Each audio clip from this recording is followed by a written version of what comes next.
promiscuos. En eso se convierte. Quiero que vea usted esto. ¡Qué grosero, señor! Viniste a matarme, mendigo. No tenía el físico de los grandes galanes, pero eso nunca le importó.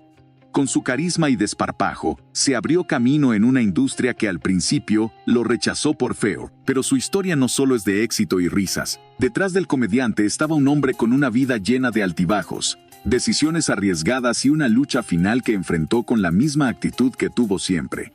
Sin miedo. ¿Cuál fue la polémica que marcó su vida personal? ¿Y qué fue lo que realmente lo llevó a la tumba?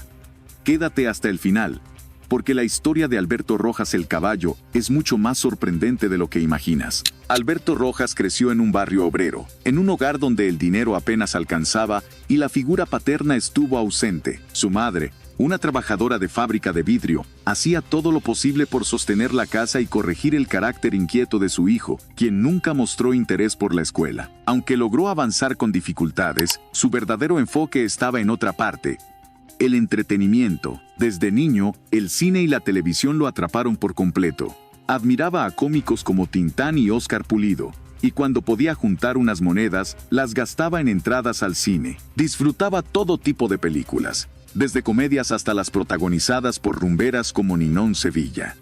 Su madre veía con malos ojos esta última afición, pues consideraba que eran cintas inapropiadas para su edad. Lo que ella no imaginaba era que, con el tiempo, su hijo se convertiría en una de las figuras más representativas de un cine aún más atrevido. Pero la verdadera revelación para Alberto llegó cuando pisó un teatro por primera vez.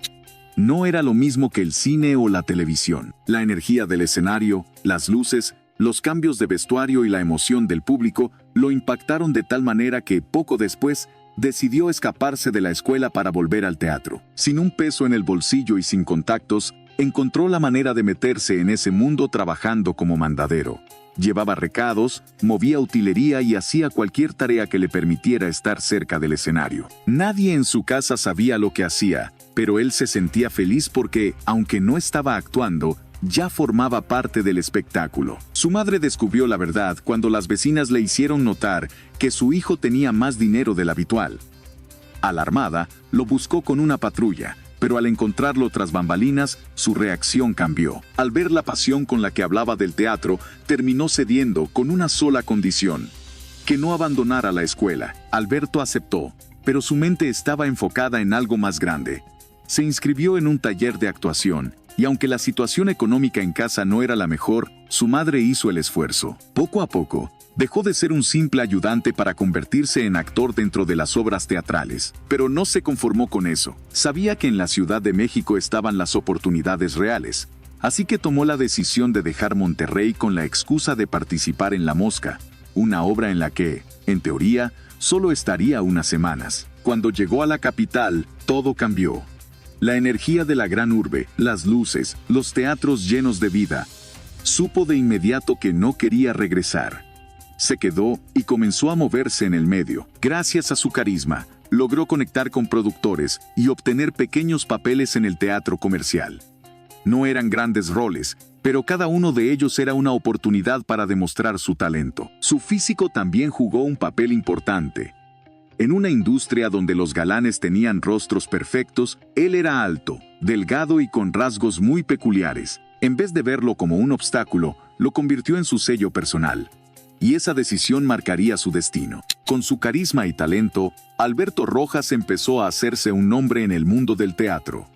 Aunque sus papeles eran pequeños, cada vez llamaba más la atención por su capacidad de improvisación y su estilo desenfadado. No tardó en destacar en la comedia, un género que requería rapidez mental y una conexión especial con el público. Fue en esa etapa cuando los productores de cine comenzaron a fijarse en él. Su primer papel en la gran pantalla llegó con Almohada para tres, una comedia donde su participación fue modesta, pero suficiente para abrirle nuevas puertas. Sin embargo, su gran salto llegó con Santo en El Tesoro de Drácula. Esta película tenía una particularidad.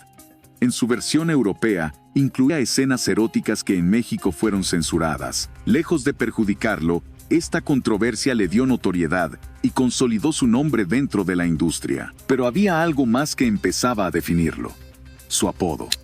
El caballo era un mote que ya lo seguía desde sus inicios, pero fue en este momento cuando se convirtió en su sello. En lugar de molestarse, lo adoptó con orgullo, asegurando que le encantaba ser reconocido por el público de esa manera. A finales de los años 70, el cine mexicano comenzó a cambiar.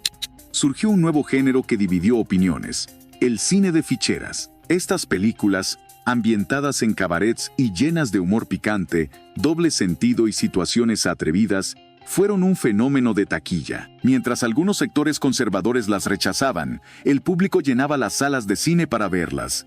Y en este contexto, Alberto Rojas encontró su lugar. Figuras como Alfonso Sayas, Rafael Inclán y Luis de Alba dominaron el género, pero el caballo se convirtió en uno de sus grandes protagonistas. Películas como Las muñecas de medianoche lo consolidaron en este cine popular, que aunque criticado por la prensa, generaba ingresos millonarios y revitalizaba la industria. A pesar de las controversias, Alberto siempre defendió su trabajo. Para él, este cine no solo era entretenimiento, sino un reflejo de la sociedad y una forma accesible de hacer reír al público. Sabía que los chistes de doble sentido y las escenas atrevidas eran parte de la fórmula, pero también que cada película requería esfuerzo, largas jornadas de rodaje y, en muchos casos, el atrevimiento de mostrarse sin inhibiciones en pantalla. Esa actitud lo llevó incluso a posar para una revista masculina, algo poco común para los actores de la época. No tenía el físico de un galán como Andrés García o Jorge Rivero, pero su carisma y conexión con el público hicieron que la edición fuera un éxito en ventas. Consolidado como uno de los rostros más conocidos del cine de ficheras, Alberto Rojas no se conformó con actuar. También incursionó en la dirección de cine y teatro, y cuando el auge del género comenzó a decaer en los años 90, encontró en los video homes una nueva manera de seguir vigente. Mientras muchos actores luchaban por mantenerse a flote en una industria en crisis, el caballo demostró su capacidad de adaptación. Producciones de bajo presupuesto, hechas directamente para su distribución en videocasetes, se convirtieron en su nuevo escenario. Aunque no tenían la misma calidad cinematográfica de antaño, estos proyectos eran rentables y mantenían viva la conexión con el público. Pero su talento no solo estaba en la comedia. En teatro, sorprendió con montajes que combinaban humor y crítica social. Papito Querido fue una de sus obras más recordadas, y en sus últimos años, Los monólogos de la Catrina mostró una faceta más reflexiva sobre la vida y la muerte. Sin embargo, su vida personal no estuvo exenta de polémicas. Su relación con Lucero Reynoso fue una de las más comentadas. Se conocieron cuando ella tenía apenas 13 años, y aunque esperó hasta que cumpliera 18 para declararle su amor, su romance no dejó de generar controversia. A pesar de las críticas, se casaron y tuvieron 3 hijos, aunque el matrimonio no estuvo libre de problemas. Con los años, las prolongadas ausencias de Alberto y los rumores de infidelidad llevaron a su divorcio. Sin embargo, tras 3 años separados, él recapacitó y pidió una segunda oportunidad. Lucero, aunque al principio dudó, aceptó y retomaron su matrimonio. Mientras tanto, su casa se convirtió en un punto de reunión para grandes figuras de la comedia. Fiestas interminables con invitados como Luis de Alba, Rafael Inclán y Alfonso Sayas eran parte de su día a día. Pero a medida que avanzaban los años 90, el cine de ficheras perdió fuerza. El público prefería las producciones de Hollywood y las telenovelas, y muchos de sus protagonistas tuvieron que reinventarse. Alberto lo hizo a su manera.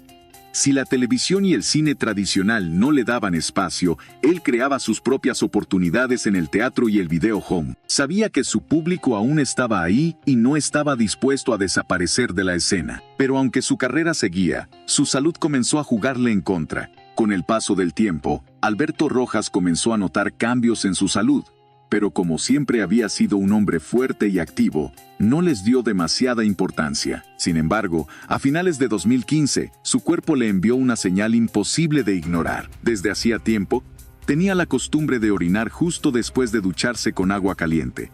Un hábito que parecía inofensivo, pero que con los años comenzó a afectarlo. La combinación del calor con la dilatación de sus vasos sanguíneos terminó provocando episodios de hematuria, sangre en la orina. Alarmado, decidió consultar a un médico, sin imaginar que recibiría una noticia devastadora. El diagnóstico fue claro y contundente: cáncer de vejiga. Los especialistas le explicaron que la irritación prolongada en su tracto urinario, sumada a otros factores, había acelerado el desarrollo de la enfermedad. A partir de ese momento comenzó una dura batalla contra un enemigo implacable. Alberto se sometió a cirugías y probó diversos tratamientos, incluyendo terapias alternativas con imanes.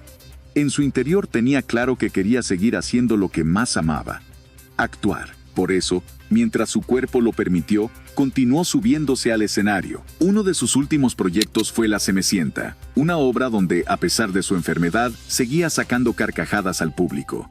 Pero la realidad era que su cuerpo ya no respondía igual. Aunque nunca lo confirmó públicamente, se decía que evitaba la quimioterapia por miedo a los efectos secundarios y porque no quería que su imagen se viera afectada. Para él, el humor era su esencia, y no estaba dispuesto a que la enfermedad lo definiera. Lamentablemente, el cáncer avanzó más rápido de lo esperado. Cada nuevo tratamiento parecía no surtir efecto, y su estado de salud se deterioró rápidamente. El 21 de febrero de 2016, un domingo, Alberto Rojas falleció en su hogar, en brazos de su hijo Alberto Jr. Su viuda, Lucero Reynoso, y sus 3 hijos decidieron velarlo en la funeraria Galloso de Sullivan antes de cremarlo, cumpliendo así su última voluntad. Sus cenizas fueron colocadas en el nicho familiar, en el lugar que él mismo había elegido. La noticia de su partida conmovió al medio artístico. Sus amigos y colegas, aquellos con los que compartió escenarios y risas, lo despidieron con palabras llenas de cariño y respeto. Más allá de las polémicas y las críticas, el caballo dejó un legado innegable en el cine y el teatro mexicano. Con más de 70 producciones entre películas y videohomes, incontables obras de teatro y un estilo único, Alberto Rojas marcó una era en la comedia nacional. Para algunos, su cine fue controversial. Para otros, una representación genuina del humor popular. Pero lo que es innegable es que su nombre quedó grabado en la historia del entretenimiento mexicano. Y aunque su risa ya no resuene en los escenarios, su legado sigue vivo en la memoria de quienes alguna vez disfrutaron de su talento. Alberto Rojas el Caballo fue un hombre que entendió cómo funciona el espectáculo. Pudo haber seguido un camino más convencional, pero no lo hizo. Apostó por un estilo propio, sin miedo a la controversia, y se convirtió en un ícono del cine de ficheras, un género que, aunque criticado, marcó una época en la cultura popular mexicana. Nunca intentó encajar en los moldes tradicionales del cine ni de la televisión. Y tal vez por eso su figura sigue siendo recordada con tanta fuerza. ¿Conocías la historia de Alberto Rojas? ¿Qué opinas sobre cómo se jugó su vida con su hábito? Déjanos tu comentario y comparte tu opinión. Si esta historia te conmovió, no olvides darle like al video y suscribirte para seguir recordando a las grandes leyendas. Nos vemos en el próximo video.